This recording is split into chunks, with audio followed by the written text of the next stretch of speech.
It began with a bow and ended with a nation watching in silence. The mid-morning sun painted the courtyard of Buckingham Palace in soft amber, bouncing gently off the polished brass helmets of the Queen's guards.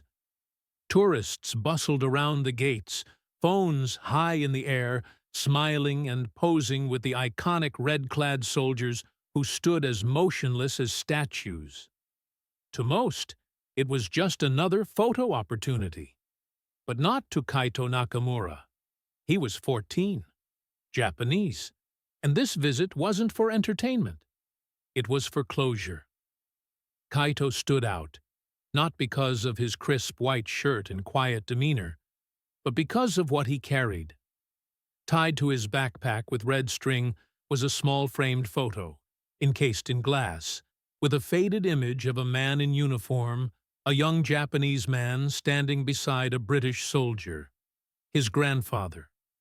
During World War II, Kaito's grandfather had been one of the few Japanese soldiers captured by Allied forces and held in a POW camp. According to family lore, it was a British guard who had shared his rations, given him water during interrogation, and eventually helped him survive. The two became unlikely friends, even after the war. Letters followed. So did visits. And once, just once, they had stood together in front of the gates of Buckingham Palace. But Kaito's grandfather passed away 6 months ago. His final wish? That his grandson bow once more to the Queen's Guard in his honor. Kaito approached the gate with quiet reverence. He slipped off his shoes. He placed the photograph on the ground, centered it before the guard. Then, slowly and deeply, he bowed. It was a traditional Japanese dogeza bow, knees bent, forehead touching the stone.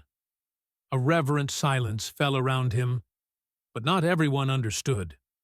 A palace security officer, a tall man in sunglasses, moved quickly toward him. "Step back, young man. You can't place anything on the ground here." Kaito didn't move. He didn't speak much English. His head was still down. "Sir," I said, "step back." The guard's voice grew louder. Tourists began to turn. Someone whispered, "What is that boy doing?"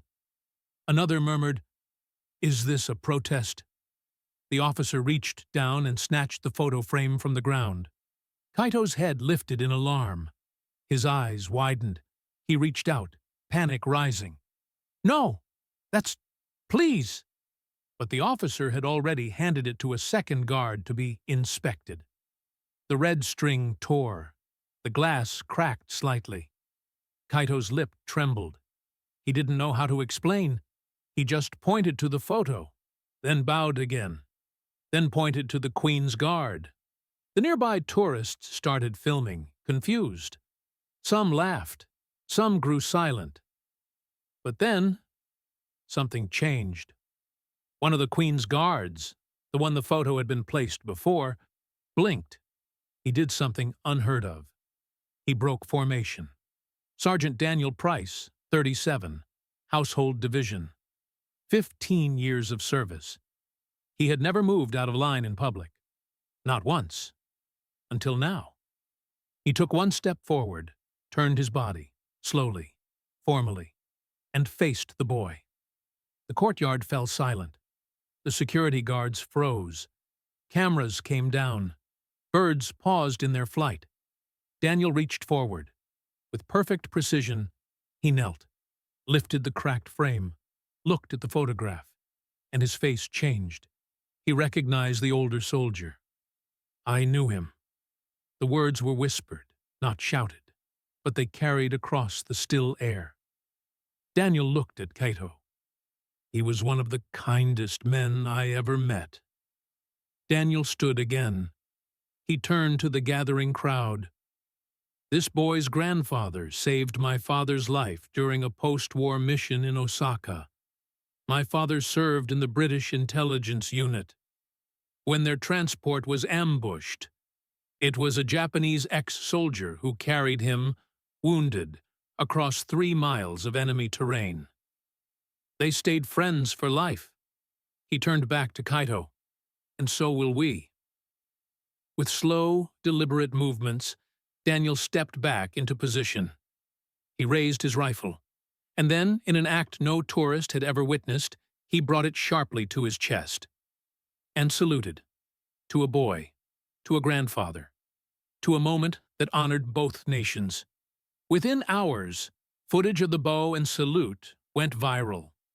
The boy and the guard trended worldwide. News outlets picked it up. Veterans groups in both Japan and the UK issued joint statements of solidarity. A school in Osaka held a moment of silence. A museum in London requested the photograph for its post-war peace exhibit. Kaito was invited inside Buckingham Palace as an honorary guest. He didn't speak much, but when asked why he had bowed that way, he simply said, "He taught me that respect doesn't need language." Back at the gates, Daniel resumed his post, unmoving, unblinking, unshaken. But inside his chest, for the first time in his life, he felt like he wasn't just standing for a crown. He was standing for something far deeper. Friendship, forgiveness, honor. And as tourists passed by in the days that followed,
one little girl pointed at him and whispered, "That's the guard who moved." Her mother smiled. "Yes, darling, but only for something worth moving for." Moral: sometimes the deepest salute is a bow, and the strongest moment of service is when you finally break formation.